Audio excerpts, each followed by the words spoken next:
자율주행차면 운전을 안 해도 스스로 가는 차 맞죠? 맞습니다. 네. 네. 사람이 관여하지 않아도 되니까 그러니까 무인 자동차랑 어느 정도 좀 비슷한 건가요, 개념이? 조금 달라요. 대부분의 사람들이 자율주행차하고 무인 자동차하고 같다고 생각을 하는데 자율주행이 조금 더 큰 개념이에요. 그러니까 무인 자동차가 자율주행차의 일종인 거죠. 운전자가 없는 것만 무인 자동차라고 하니까 좀 더 무인 자동차가 작은 개념이고요. 근데 이건 원격으로 움직이는 거잖아요. 그러니까 이런 것까지 포함되는 거고 차가 주행 환경 인식하고 경로도 알고 이렇게 해서 운전자 개입하지 않아도 이렇게 안전하게 갈 수 있도록 하면 그걸 자율주행차. 보통 이제 자율주행이라고 했을 때 레벨을 여러 개로 나눠요. 최근에는 ASE라고 해가지고 한 6단계로 나눠요. 0부터 5까지. 0, 1, 2까지는 도와주는 거 정도로 생각하시면 돼요. 0은 보조. 없는 거. 1단계는 약간 도와주는 거. 지금 2단계가 많이 이제 들어가고 있는데 2단계는 그냥 냅두면 차선도 지켜주고 뭐 핸들 좀 손을 놓고 이렇게 있으면 가고 하는 그런 거 있죠. 네, 그 정도 수준이 딱 2단계라고 부르고요. 3단계 같은 경우에는 훨씬 더 내가 가려고 하는 목적지 같은 것들까지 다 갈 수 있도록 해주는. 이제 4단계하고 5단계 같은 경우에는 예를 들어서 서울에 대한 그 지도를 왕창 해가지고 서울에서만 완전 자율주행을 할 수 있겠다. 네. 그런 경우에는 완전 자율주행이긴 한데 서울에서만 되잖아요. 4단계고요. 네. 아까 홍진경 씨가 말한 그 샌프란시스코에서 안 타본 택시. 네네네네. 그거는 몇 단계예요? 그건 4단계죠. 2040년 정도 봤단 말이에요. 아까 5단계, 4단계 가는 게 일반 그 전문가들 이야기가 그랬어요. 근데 옛날에는 예상을 하면 그보다 뒤로 갔거든요. 사회 합의하는 시간이 걸려서.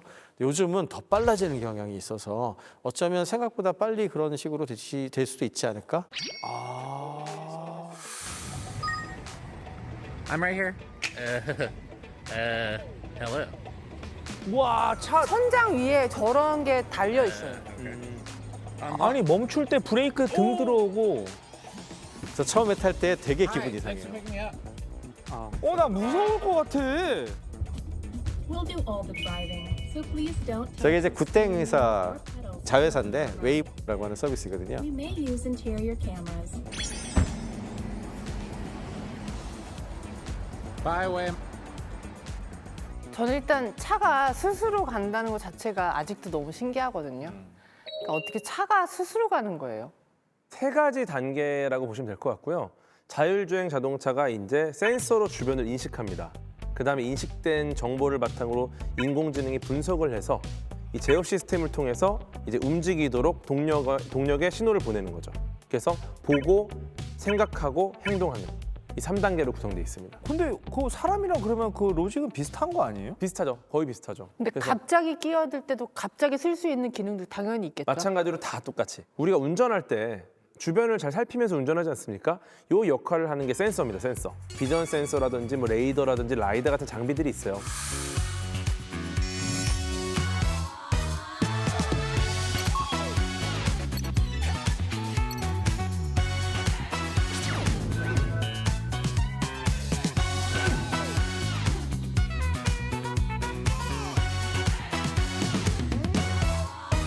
나 근데 그거 궁금했어. 라이다랑 레이다랑 나는 영어로 레이더고 어디 독일어로 라이더인 줄 알았어요. 다른 거예요? 그게 다른 거더라고요. 완전히 다르죠. 네. 일단은 그 레이더랑 라이다는 원리 자체는 비슷해요.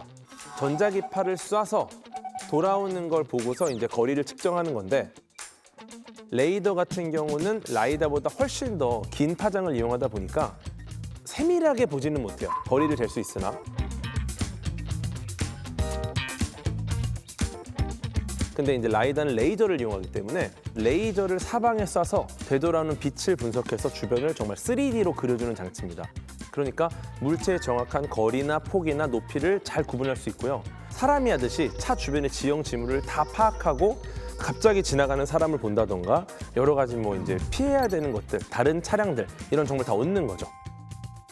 요즘의 자율주행 자동차들이 레이더랑 라이다를 둘 다 쓰는데 레이더는 좀 큼지막하게 이제 빨리 보는 측면이 좀 강하고요. 라이다는 이제 좁은 영역을 좀 세밀하게 보는 게 좀 강하다고 보시면 될 것 같아요. 이 센서 기술에 대해서 여러 가지 기술들이 좀 경쟁을 하고 있다고 보시면 돼요. 태땡땡 회사 같은 경우에는 카메라 가지고 승부 보겠다. 카메라는 뭘 쏴요, 그럼? 카메라는 이제 빛으로 그냥 들어오는 인간처럼 눈으로 들어오는 이것만 보고 하는 거예요.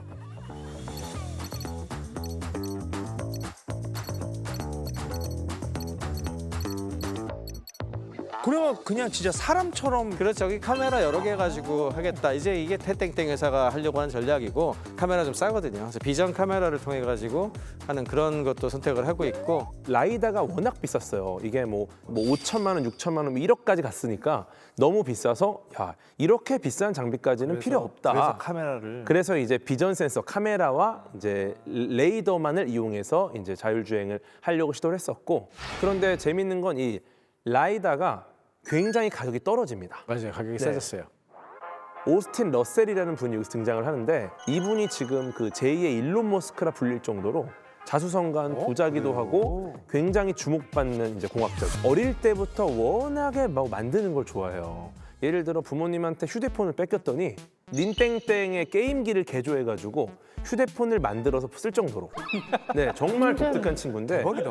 네 이분이 라이다가 너무 비싸니까 어떻게든 저가형 라이다를 만들려고 노력을 정말 많이 했고요. 지금 놀랍게도 라이다 가격이 50만 원, 100만 원까지 떨어졌어요.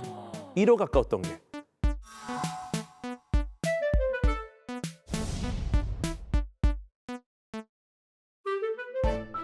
가격이 떨어지니까 일론 머스크도 비전 센서 레이더면 충분하다. 그러더니 슬쩍 라이다 이제 좀 자꾸 사면서 아 써요? 네 하고 있고 아 처음에 안 쓴다. 네, 처음에 했다가. 사실 비싸서 왜냐면은 차값보다 비싸 버리니까 못 그치, 딸 거라 그렇죠. 생각을 한 거예요. 근데 이제 가격이 떨어지니까 안 쓸 이유가 없죠. 현재는 지하철이 있고 뭐 이렇게 뭔가 문화적인 그런 인프라가 확실하게 구축된 딱 그 랜드마크 도시 위주로 집값이 많이 좀 뜨고 있잖아요. 예를 들면 한남동이라든지 뭐 용산이라든지. 근데 지하철이 없어서 상대적으로 좀 소외된 지역이 있습니다. 서울은 서울인데 그런 데가 좀 집값이 또 올라가고 또 이런 현상도 있을 수 있겠네요. 그렇죠. 특히 자율주행 중에서 지금 말씀하신 걸 라스트 마일이라고 그러는데 어떻게 보면 달동네 같은 걸 만들어내는 이유가 도로가 자동차를 간다든지 올라가기 힘들어서 그렇거든요. 네네. 근데 만약에 작은 교통수단이 쉽게 오르내릴 수 있는 구조가 돼버리면 그런 곳들이 되려 운치가 있을 수도 있어요. 왜냐하면 LA 같은 데 가보면은 언덕배기 위에 있는 집들이 더 좋은 집이잖아요. 왜냐하면 뷰도 좋고 뭐 이러니까 만약에 라스트 마일 쪽에서도 자율주행이 잘 돼서 이제 역 근처에서 자동으로 태워가지고 저절로 올라가고 그러면 뷰도 좋고 공기도 좋고 이런 데를 또 좋아할 수도 있는 거니까. 소외된 지역도 골고루 좀 발전할 수 네, 있다. 그건 모르는 일이죠. 그러니까 그럴 가능성도 충분히 있죠. 그러니까. 네.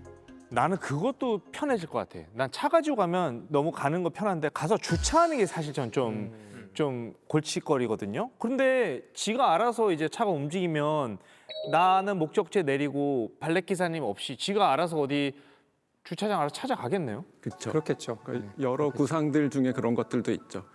사실 지금 대부분의 차들은 달리고 있지 않고요. 서 있고요. 맞아요. 공간을 차지하고 있는데 그 차지하고 있는 땅이 굉장히 좋은 땅이에요. 비싼 땅을 차지하고 있어서 그 중심 업무 지구에 주차를 할 필요가 없어지면 그 지역의 주차 요금은 훨씬 올라갈 거고 차들은 조금 멀리 떨어진 곳에 있다가 내가 30분 뒤에 마칠 거니까 와 호출을 하면 충분히 올 수가 있잖아요. 그런 상황이 되는데 주차장을 수용하기로 한 데가 생기면 주차 도시처럼 돼서 거기서 이제 출퇴근 시간이 가까우면 사람 안 탄 차들이 이렇게 슥 나가는 거죠. 아, 나 지금 갑자기 너무 신박한 생각이 떠올랐어. 자율주행차가 이제 실행되잖아. 그러면 없어지는 게 뭔지 알아? 모텔. 모텔 없어져. 진짜 신박하다. 심지어 네일 케어 자동차도 있을 수 있어. 그럴 네일 수도 케어 그건 받는 거. 자기가 세팅하기에 따라 마사지 자동차. 반신욕 자동차가 반신욕. 그건 자동차 앱이 있지 않을까요? 그냥 다 앱을 있어. 깔아서 탁 누를 때마다 바뀌는 거죠. 내가 원하는 네일로 딱 하거나 침실이 되거나. 그건 나 살아 있을 땐 그건 안 되겠죠? 그 정도까지는 안 재밌겠다. 되겠죠. 아니 어차피 계속 커스터마이징 쪽으로 갈 수밖에 없을 거예요. 그렇죠. 운전을 안 하는 시간을 좀 더 효과적으로 활용할 수 있지 않을까 저는 이렇게 생각을 합니다. 제가 하고 싶은 얘기가 그 얘기였어요. 뭘 모텔이 없어질 거 아니 활용의 문제잖아. 결국엔 뭐든지 다 활용할 수 있어. 활용 방식의 차이인 거지. 활용 방식의 차이. 네. 무엇을 활용하느냐. 예시를 하나 주신 거죠, 예시를. 그렇죠. 한번 생각을 해봤거든요. 이 자율주행차가 왔을 때 어떤 변화가 생길지 지금 모텔도 나오고 얘기 나오고 온갖 얘기 나왔지만 자동차가 그냥 움직일 수만 있고 운전이 필요 없다면 그냥 공간이 하나 생긴 거잖아요. 네. 그럼 그게 그냥 나의 방이 될 수가 있다면은 이미 집에 방이 필요 없이 집은 거실만 있고 이 자율주행 차 자체가 밖에 나갔다가 들어왔다가 하면서 이 방이 나갔다 들어오는 거죠. 오, 작은 집이 될 수 있겠다. 가전제품이 집에 있는 이유는 전기를 사용하기 때문인데 자율주행차는 분명 전기차일 거라고요. 그러니까 전기차는 다른 가전제품과 다를 바가 없어요. 그러니까 아마도 집 자체가 이 차를 포함한 어떤 상태가 돼서 차가 집 안에 끼어 들어오면 내 방이 생긴 거고 나는 차에서 내려서 거실을 뒹굴다가 아침엔 다시 차로 이렇게 들어간 방이기도 하죠. 잠자다가 문 닫고 그냥 떠나기도 하고 저는 그냥 그게 자기 개인 공간, 방이 될 것 같아요. 자율주행 자동차 관련된 넥스트 그다음 이제 가장 중요한 이야기가 지금 이야기한 게 제일 핵심이에요. 시간과 공간이라고 하는 개념. 시간도 확보를 했고 그다음에 공간도 확보했잖아요. 운전에서 모빌리티라고는 이동 그 자체가 중요한 게 아니라 이동하는 시간과 함께 얻어지잖아요.